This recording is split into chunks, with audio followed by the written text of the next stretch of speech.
Good morning friends.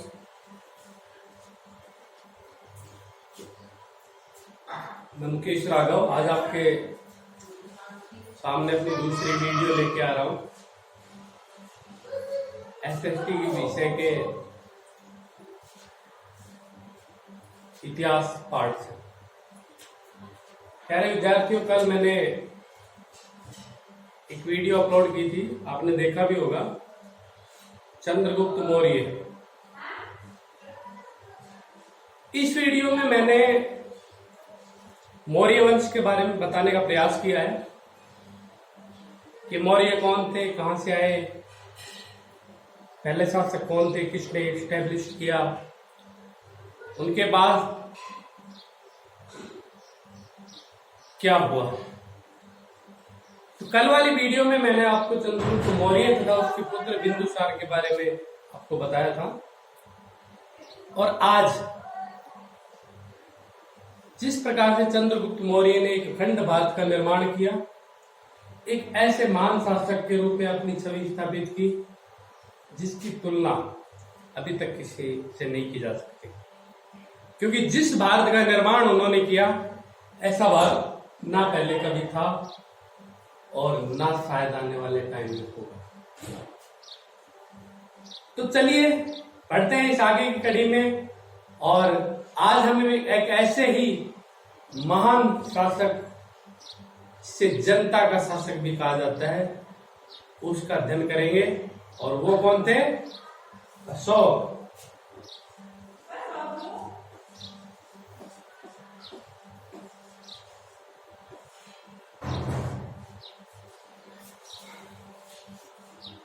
मित्रों, अशोक बिंदुसार का पुत्र थे।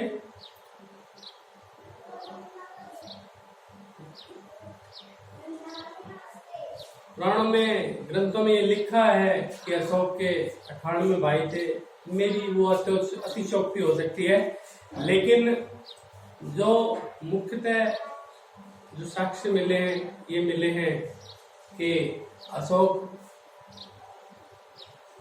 जो हिंदू पद्धति में बड़े पुत्र का अपने पिता के बाद गद्दी पर अधिकार होता है, उसका इस समय उल्लंघन हुआ और योग्यता आधारित एक नई परंपरा का आविर्भाव हुआ। और यही हम देखते हैं कि आगे भी हम जब गुप्त वंश में बढ़ते हैं तो गुप्त वंश में भी ऐसा ही होता है।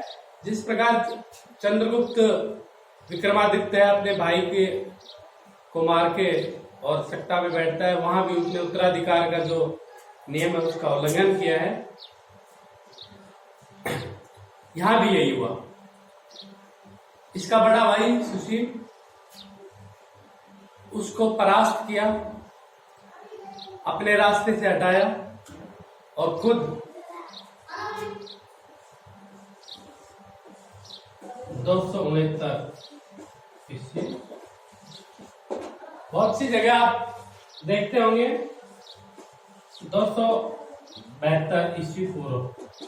देखिए 272 ईस्वी पूर्व में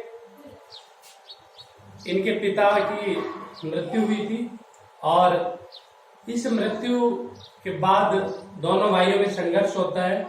उस समय अशोक उज्जैनी के गवर्नर थे। जब इनको पता चलता है कि उनके पिताजी मरणासन है तो वो यहाँ आ जाते हैं और पिताजी अपना उत्तराधिकारी इनके बड़े भाई को नियुक्त कर देते। लेकिन अधिकारियों का सहयोग तथा अपने स्वयं की योग्यता पे इन्होंने इस उत्तराधिकार के संघर्ष में विजय प्राप्त की और अपना राज्याभिषेक 269 ईस्वी पूर्व को करवाया। प्यारे बच्चों, अशोक की माता का नाम सुभद्रांगी, जो कि अंग प्रदेश की एक ब्राह्मण कन्या थी। और इनका जीवन भी एक ऐसे ही दौर से गुजरा जिसमें ये बोल सकते हैं हमें कि पिता का जितना ध्यान, एक अटेंशन होना चाहिए एक पुत्र पे, इतना नहीं रहा। लेकिन ये वास्तव में बचपन से अत्यधिक प्रतिभाशाली थे। घटनाओं को व्यवहारिक दृष्टिकोण से देखना उन्होंने बचपन से सीखा और परिणामतः उनको उत्तराधिकार के युद्ध में सफलता भी मिली। इस समय इनके बारे में बहुत सी बातें सुनने को मिलती हैं कि किस धर्म से थे। तो इनके धर्म के बारे में बताएं तो कल्लण की जो राजतरंगिणी है, देखिए कई बार यह आ जाता है प्रश्न कि अशोक के शैव धर्म, अशोक के शैव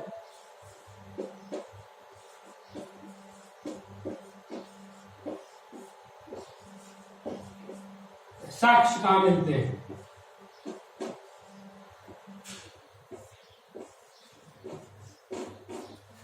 तो कल्लण की जो राजतरंगिणी है, कल्लण का आपने सुना होगा कि जिसमें कहां का इतिहास का वर्णन है, कश्मीर का। कल्लण की राजतरंगिणी में बताया कि जो अशोक थे वो शैव धर्मावलंबी थे। तो हम ये मान सकते हैं कि वो पहले हिंदू थे, उनके पितामह ने जैन धर्म स्वीकार किया, लेकिन बाद में जिस प्रकार की घटनाएं समीकरण बने, उनका रुझान बौद्ध धर्म की तरफ हो गया। बौद्ध धर्म में इनकी जो रुचि है देखने को मिलती है कि सुनने को भी मिलती है, कलिंग युद्ध के पश्चात इनका एकाएक मन परिवर्तन होता है। ऐसा नहीं है मेरे मित्रों, क्योंकि उससे पहले भी सुसीम का लड़का जो कि बौद्ध धर्मावलंबी था, उसके जो आचरण को देखकर उसे इंस्पायरेशन मिला। इसके साथ साथ इसका जो रुझान था, एक सहिष्णु दृष्टिकोण था बौद्ध धर्म के प्रति। लेकिन जो जीवन में जो घटना, उसके शासन के 8वें वर्ष में एक महत्वपूर्ण घटना घटी, और ये घटना थी क्या? कलिंग युद्ध। अशोक ने अपने जीवन में मुख्यतः 2 युद्ध किए, एक कश्मीर में और दूसरा कलिंग। कलिंग का युद्ध अशोक के जीवन की एक महत्वपूर्ण घटना है। बहुत बार प्रश्न यह आता है कि कलिंग युद्ध राज्याभिषेक के किस वर्ष में? तो यह है किसमें? 8वें वर्ष में। आपको याद रखना है। कई बार यह भी प्रश्न आता है कि कलिंग युद्ध का वर्णन किस शिलालेख में? तो प्यारे बच्चों, ये बहुत याद रखने की बात है। तो कलिंग युद्ध का वर्णन किसमें है? 13वें शिलालेख में।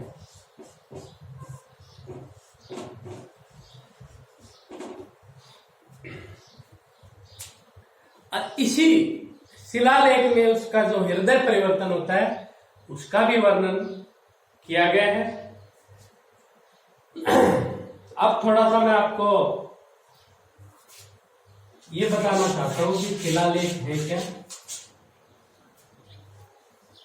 अशोक ने क्या ऐसे कार्य करवाए जिससे ये पता चलता है कि अशोक द्वारा की हुई इस प्रकार की योजनाएं थी। अशोक ने जनमानस जन कल्याणकारी ये कार्य करवाए जिसकी वजह से उसको महान शासकों की श्रेणी में रखा जाता है। प्यारे मित्रों, अशोक एक जनता का शासक था, जनता से बहुत प्यार करता था। बौद्ध ग्रंथों में हम ये भी देखते हैं कि अंगुत्तर निकाय में तो ये भी बताया गया कि वो एक बहुत क्रूर, जिसको चंडाशोक के नाम की उपाधि दी गई थी, ऐसा शासक था। लेकिन ये बौद्ध धर्म में दीक्षित होने के बाद उसका हृदय परिवर्तन हो गया। देखिए, ये हो सकता है कि कहानियां भी हों, क्योंकि एकाएक हृदय परिवर्तन हो भी जाए और नहीं भी हो। लेकिन ये सत्य है कि अशोक ने कलिंग युद्ध के बाद बौद्ध धर्म ग्रहण कर लिया और अपनी युद्ध का आजीवन त्याग करने के बाद उसने धर्म विजय की नीति का आह्वान किया।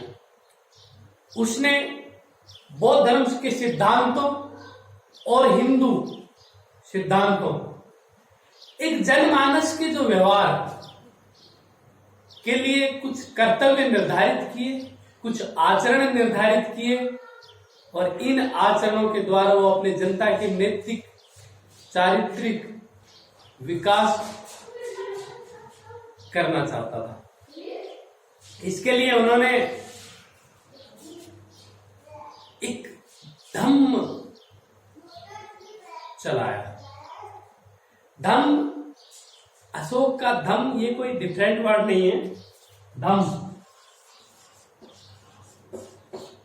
धम्म ये धर्म का ही रूप है, क्योंकि अशोक बौद्ध धर्म में दीक्षित होने के बाद उसने जो समझ बनाई और उसको राज धर्म घोषित कर दिया और उसके द्वारा जो नीतियां, जो जन कल्याणकारी योजनाएं, बातें, व्यक्ति के जीवन विकास के लिए जो सिद्धांत उसके द्वारा बनाए गए, वे सब अशोक के धम्म कहलाते हैं। प्यारे विद्यार्थियों, अशोक ने अपने 13वें शिलालेख में कलिंग युद्ध तथा उसके बौद्ध धर्म में दीक्षित होने का एक संकेत मिलता है।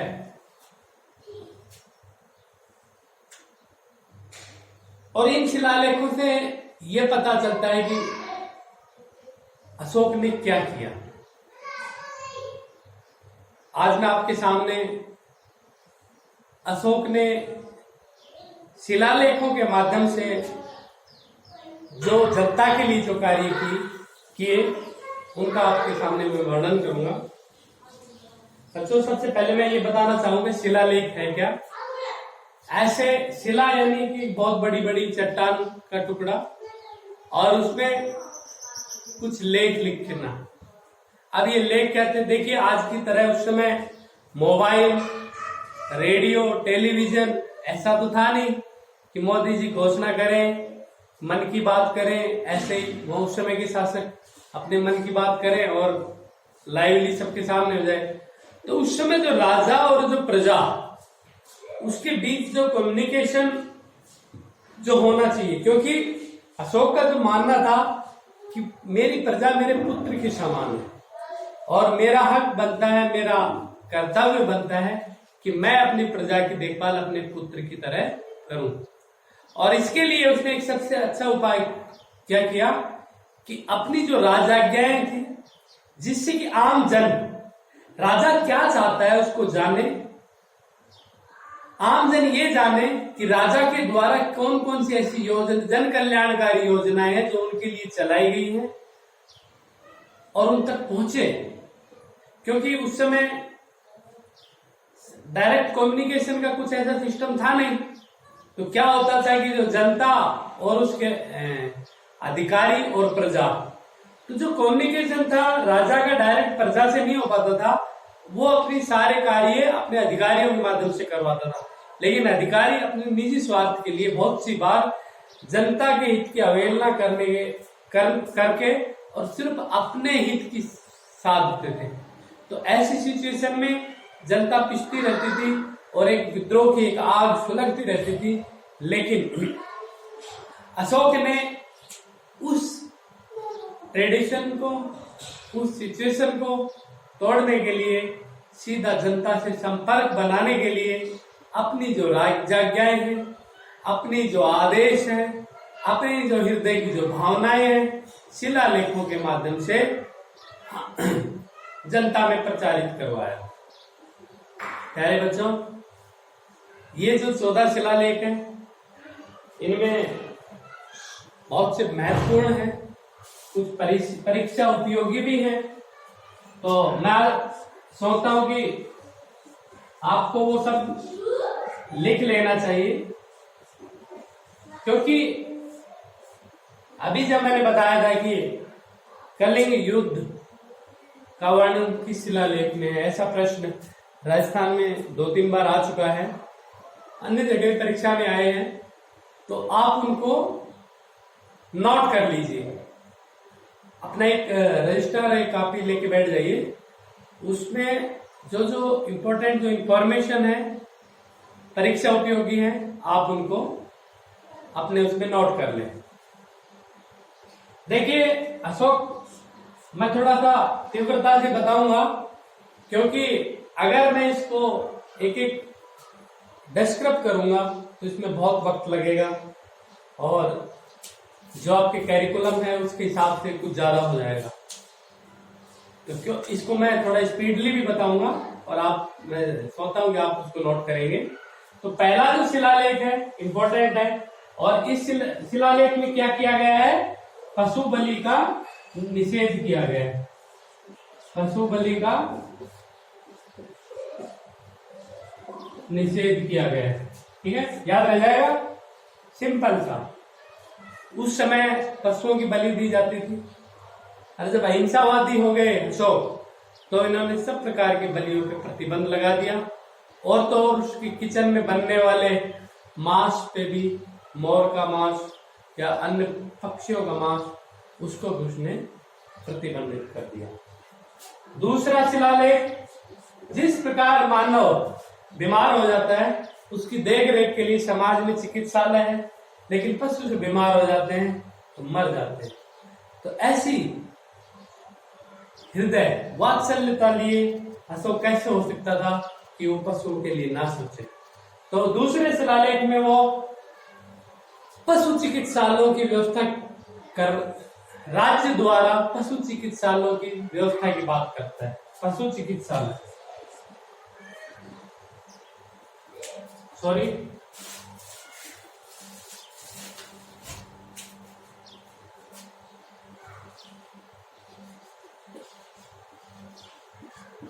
पशु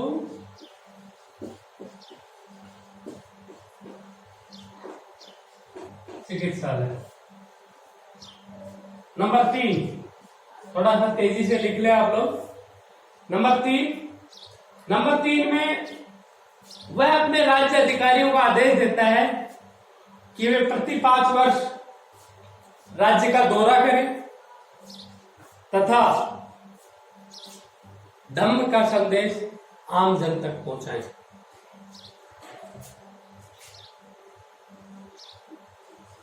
धर्म महामात्रों की यात्रा प्रति 5 वर्ष।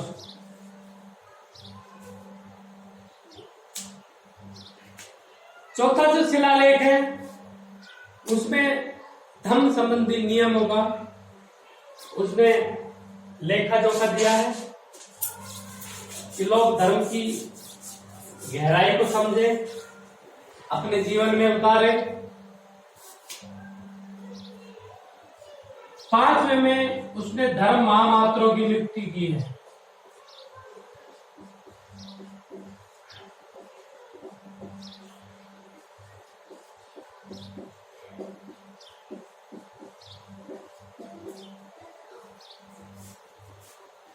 इसने स्पेशल अधिकारी नियुक्त कर दिए, एक अलग विभाग बना दिया कि वे लोग धर्म के लिए कार्य करें।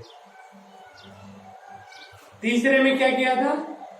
धर्माधिकारियों को यह आदेश दिया था कि वो अपने राज्य का दौरा करें। नंबर 6 शिलालेख में है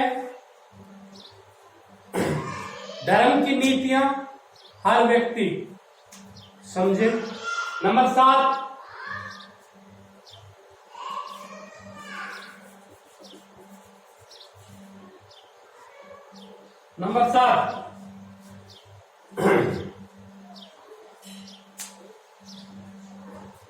धार्मिक सहिष्णुता तथा धर्म की यात्राओं का वो उल्लेख करता है।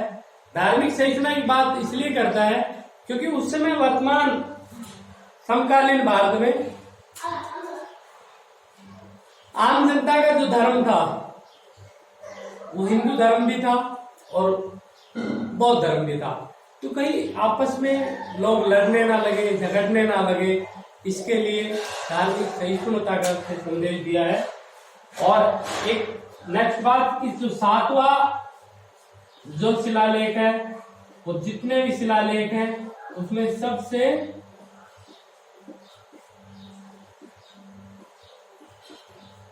लंबा, सबसे बड़ा शिलालेख।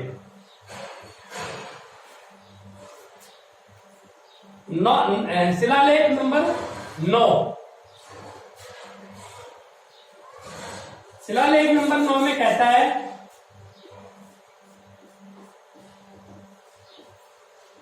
कि राजकीय अधिकारी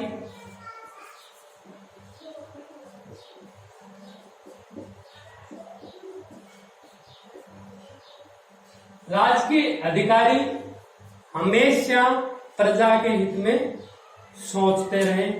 वो हमेशा ये योजना बनाए कि प्रजा के लिए क्या अच्छा है, क्या बुरा है, किस प्रकार से प्रजा के कष्ट दूर रहे।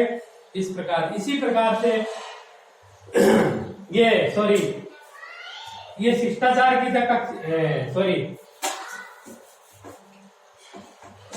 राजकीय शिष्टाचार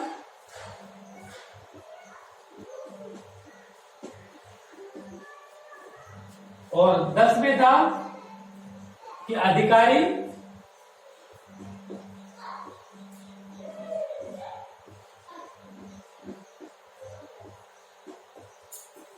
प्रजाहित के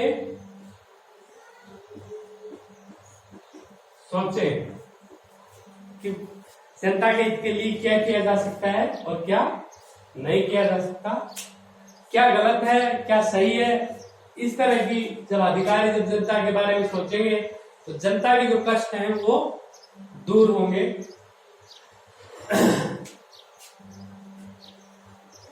और अभिलेख नंबर 12 जो कि सबसे महत्वपूर्ण है, अभिलेख 12। प्रश्न आ जाता है कि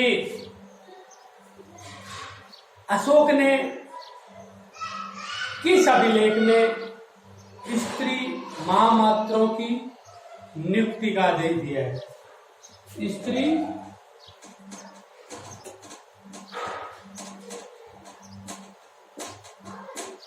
देखिए, अभी तक आपने सुना था कि पुरुष महामात्र नियुक्त किए जाते थे, लेकिन जनता की जो स्थिति थी उसको देखते हुए उसने स्त्री महामात्रों की नियुक्ति की। और स्त्री महामात्र ये किस अभिलेख में वर्णन मिलता है? 12। कई बार उल्टा भी पूछ लेता है कि अभिलेख 12 में क्या बताया गया है या किस अभिलेख में स्त्री महामात्रों की नियुक्ति की बात की गई। अभिलेख 13 जिसमें बताया गया है कि अशोक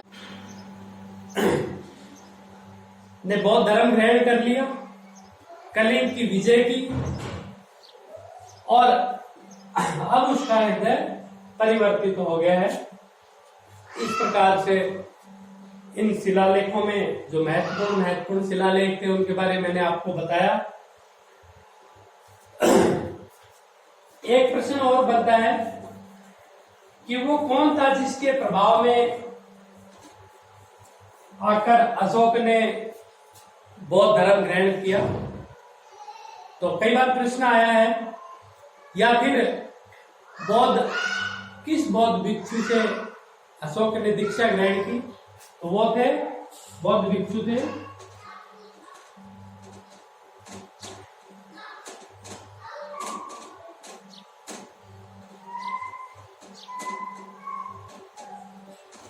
उपगुप्त। कौन थे वो? उपगुप्त। देखिए, हम ये सुने हैं, हमने ये पढ़ा है कि अशोक ने बौद्ध धर्म का जो प्रचार है न केवल भारत में किया, अपितु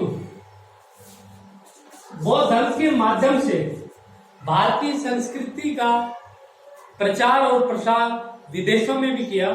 और विदेशों में उसने अपने अनेक अधिकारी तथा और तो और अपनी संतान को भी भेजा, अपने पुत्र और पुत्रियों को भी उसके लिए भेजा कि वो लोग प्रचार करें। राजस्थान में टीचर फर्स्ट ग्रेड और सेकंड ग्रेड में भी एक प्रश्न आया था कि नेपाल में अशोक ने अपने किस पुत्र पुत्री को भेजा एक बार आया था ऐसा श्रीलंका का, तो आप सब नोट कर लें। महेंद्र और संघमित्रा, अशोक के एक पुत्र था महेंद्र और पुत्री थी संघमित्रा।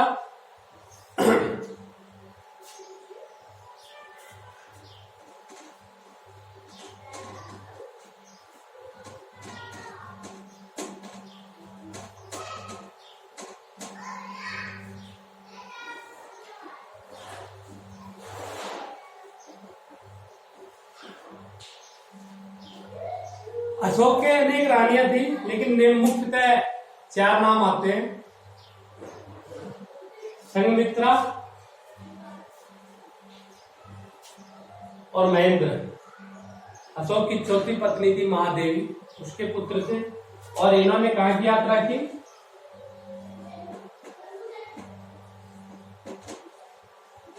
श्रीलंका की। नोट कर लीजिए।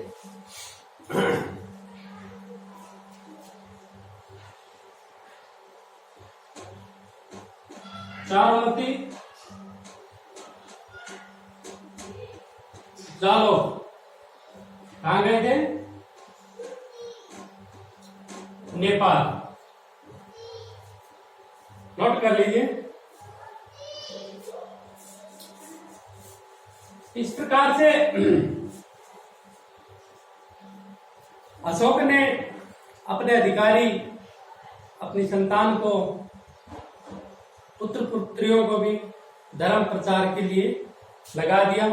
उसने खुद अपने शासन के 20वें वर्ष में लुम्बिनी की यात्रा की, और वहां की जो जनता, जहां भगवान बुद्ध का जन्म स्थान था, जहां पहले 1/6 कर रखा था, वो अब उसको 1/8 कर दिया गया, जिससे कि जनता को राहत मिले। प्यारे बच्चों, इस प्रकार अशोक ने अपना संपूर्ण जीवन जनता के हित में, जनता के विकास में लगा दिया। अशोक के 4 पत्नियां थी। कौरवकी, पद्मावती, महादेवी और असंघमित्रा। संघमित्रा का नाम सुना होगा आपने।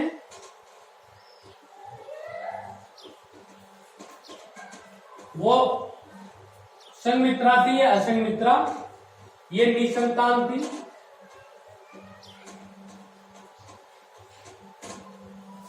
दूसरी थी कौरवकी,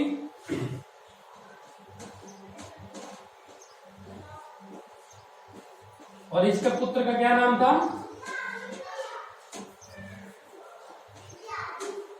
तीवर। कई बार प्रश्न आ जाता है कि तीवर की माता का नाम क्या था, या फिर तीवर कोई ऐसा भी प्रश्न आया है कि कौरवकी और तीवर का अभिलेख, किस अभिलेख में इन दोनों का नाम का वर्णन मिलता है? तो वो कौन सा अभिलेख है? कौशाम्बी अभिलेख।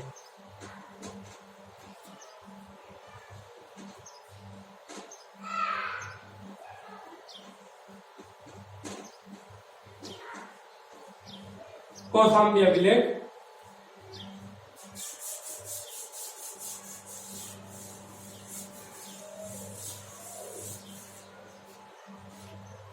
और एक रानी थी पद्मावती, जिसके पुत्र का नाम क्या था? कुणाल।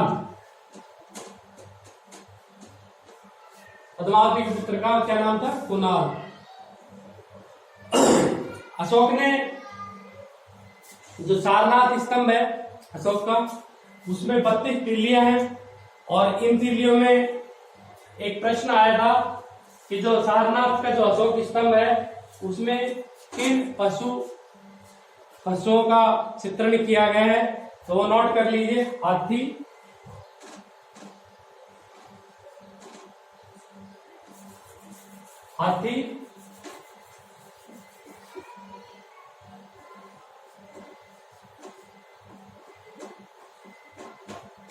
बैल, बैल,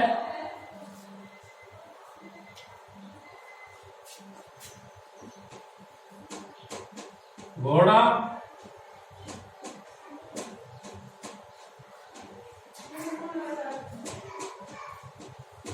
दौड़ता हुआ सिंह।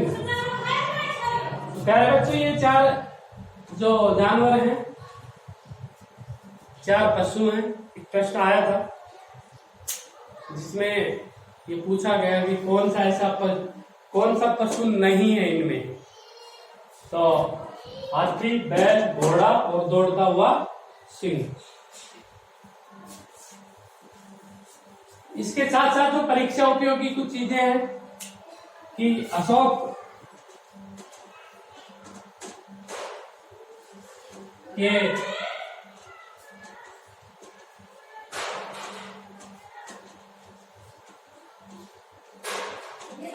ब्राह्मी लिपि में कितने शिलालेख हैं? कितने हैं? 7 शिलालेख हैं। स्तंभ लेख, सॉरी,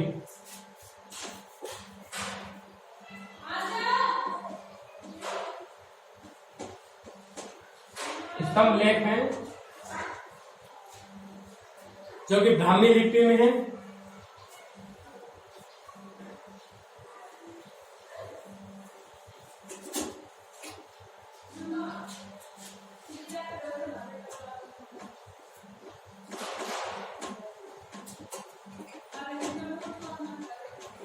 प्रयाग स्तंभ लेख का आपने नाम सुना होगा। प्रयागराज में रहने वाले तो बहुत जानते होंगे कि पहले कौन सामने में था, लेकिन अकबर ने इसको उठा के और प्रयागराज में, इलाहाबाद में इसको रखवा दिया किले के अंदर। और अभी आपने उसका नाम सुना होगा दिल्ली, मेरठ, दिल्ली, टोपरा। एक सेकेंड, लाइट चली गई है।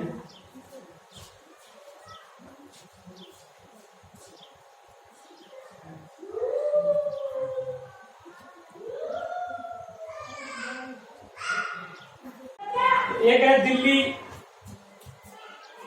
दिल्ली मेरठ और दिल्ली टोपरा।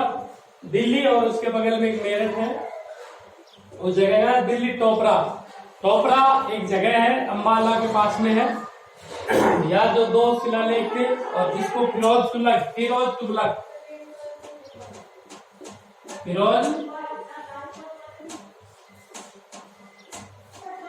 तुगलक दिल्ली उठा के लाया।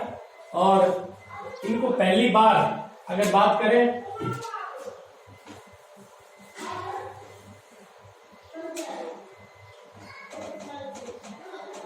दिल्ली मेरठ को पहली बार पढ़ा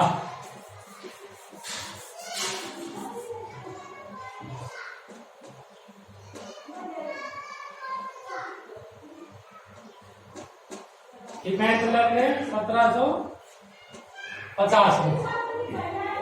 और दिल्ली टोपरा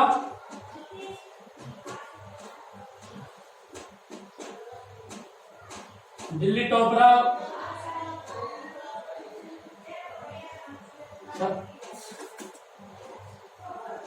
1737 में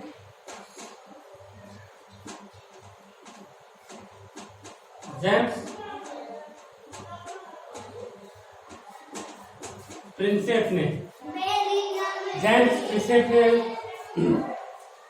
पढ़ा। और सबसे पहला जो मौर्य कालीन जो स्तंभ है, मेरे बच्चों आज गले में बहुत बड़ी तकलीफ हो रही है और फिर भी मैं आपको ये चैप्टर खत्म करके आज मैं आपको आगे हम प्रशासन मौर्यकालीन प्रशासन के रूप में आगे बढ़ेंगे इसको खत्म करके। तो मार्स की जो शिलालेख है, मार्स की शिलालेख नोट कर लीजिए। उसमें अशोक ने अपने आप को बुद्ध साक्षी कहा है, और शेर खुना कंधार ये सबसे इंपॉर्टेंट है, इसको नोट कर लीजिए। एक प्रश्न आ जाता है कि अशोक के जो अभिलेख हैं किस लिपि में लिखे गए हैं, तो शेर खुना जो कंधार में था वो अरेमाइक और ईरानी। देखिए जो कंधार में गया तो उसका सीधी बात है कि ईरान की जो भाषा लिपि है उसका निश्चित रूप से प्रभाव पड़ने वाला है, तो उसमें अरेमाइक और ईरानी लिपि का यूज किया गया है। और शहबाज गढ़ी और मनसेहरा, इसमें शहबाज गढ़ी और मनसेहरा, इसमें खरोष्टी लिपि का उपयोग किया गया है।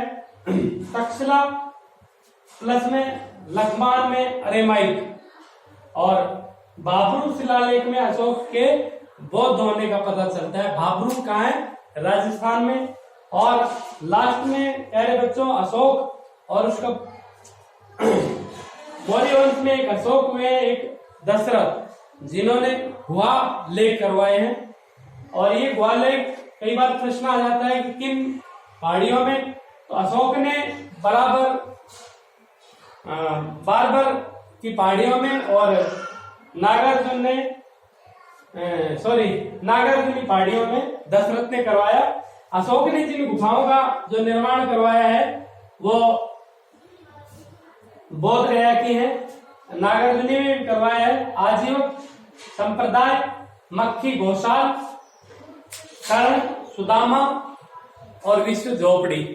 कई बार यह आता है कि जो विश्व झोपड़ी, सुदामा, कर्ण, नागार्जुनी, ये किस शासक ने इन गुहा लेखों का निर्माण करवाया, तो उसमें करवाया अशोक ने।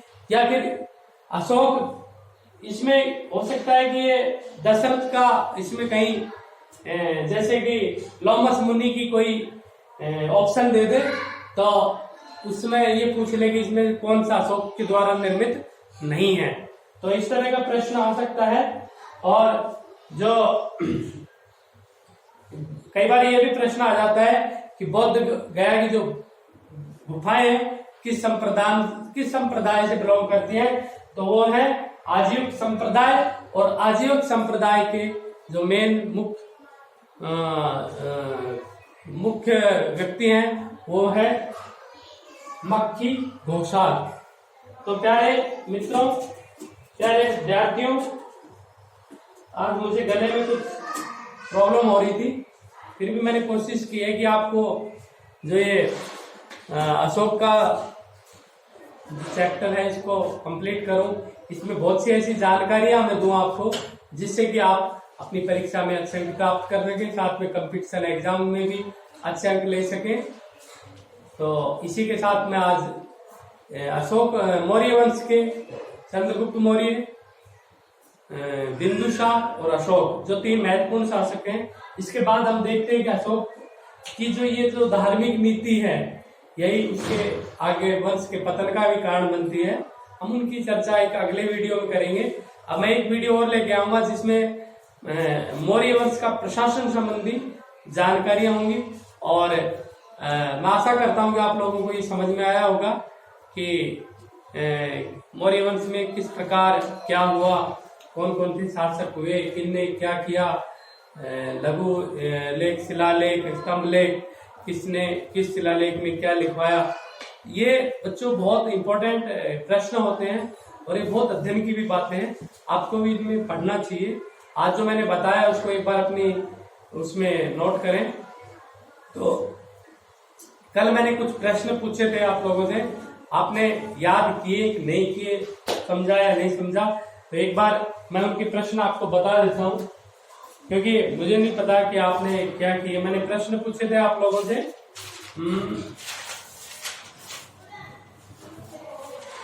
मेरा पहला प्रश्न था, चंद्रगुप्त मौर्य के दो अन्य नाम क्या थे? सैंड्रोकोटस और एंड्रोकोटस। बिंदुसार को किस एक अन्य नाम से जाना जाता था? अमित्रघात। अमित्र घात यानी कि जो मित्र नहीं है उनको घात लगाना, यानी कि दुश्मनों का महाशत्रु। सुदर्शन झील का निर्माण चंद्रगुप्त मौर्य के समय उसके गवर्नर पुष्यगुप्त ने करवाया था। और चंद्रगुप्त मौर्य का प्रांत कितने भागों में विभाजित था? 4 भागों में। तो प्यारे बच्चों, ये कल के लिए था और आज के लिए मैं आज आपको कुछ 5 प्रश्न दे रहा हूं। आज आप लोग उनको देखें और ढूंढ के लाएं और कल इसमें कमेंट करके बताएं कि इसके जवाब क्या है।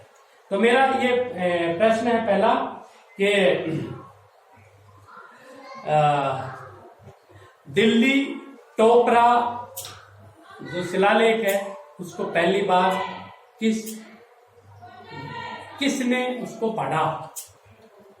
दूसरा मेरा प्रश्न है दिल्ली मेरठ शिलालेख है उसको पहली बार किसने पढ़ा और कब पढ़ा? तीसरा मेरा प्रश्न है कि इलाहाबाद अभिलेख पहले मूल रूप में कहां पर था?